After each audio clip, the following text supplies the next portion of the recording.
YSR Congress party అధ్యక్షులు శ్రీ జగన్మోహన్ రెడ్డి గారి ఆధ్వర్యంలో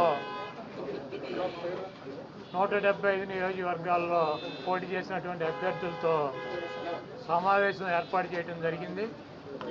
ఈ సమావేశంలో జగన్మోహన్ రెడ్డి గారు కొన్ని నిర్ణయాలు తీసుకుని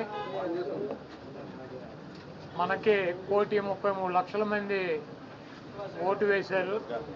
అదేవిధంగా పార్టీ కోసం గ్రామ స్థాయిలో కానీ, వార్డు స్థాయిలో కానీ, విలేజ్ స్థాయిలో కానీ నాయకులు, కార్యకర్తలు అనేక వేల మంది, లక్షల మంది పనిచేశారు.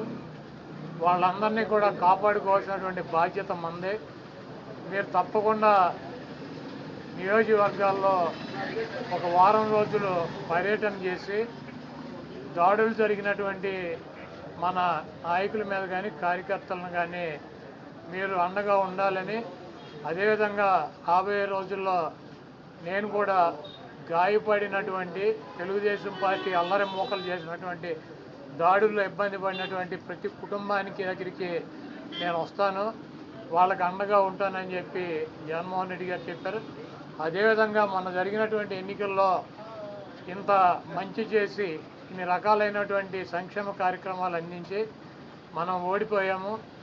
ఇది ఒక మిరాకిల్గా ఉంది. దేశవ్యాప్తంగా కూడా మన దగ్గర ఆధారాలు లేవు, అయినప్పటికీ దేశవ్యాప్తంగా మరి శకుని మామ ఎలా అయితే పాచికలు ఎలా కావాలంటే అలా వేస్తాడో అలా తెలుగుదేశం పార్టీ, జనసేన, బీజేపీ కావాల్సినట్టు అక్కడ పాచికలు పడి అని చెప్పి మా పార్టీ కానీ, జగన్మోహన్ రెడ్డి గారిది కానీ, మాది కానీ అభిప్రాయం. అదేవిధంగా రేపు రాబోయే రోజుల్లో ఈ 6 నెలలు కూడా కొంత టైం ఇచ్చి చూద్దాము. ఆ తర్వాత చంద్రబాబు నాయుడు చెప్పినటువంటి దొంగ హామీలని ఎట్టి పరిస్థితుల్లోనూ నెరవేర్చలేడు.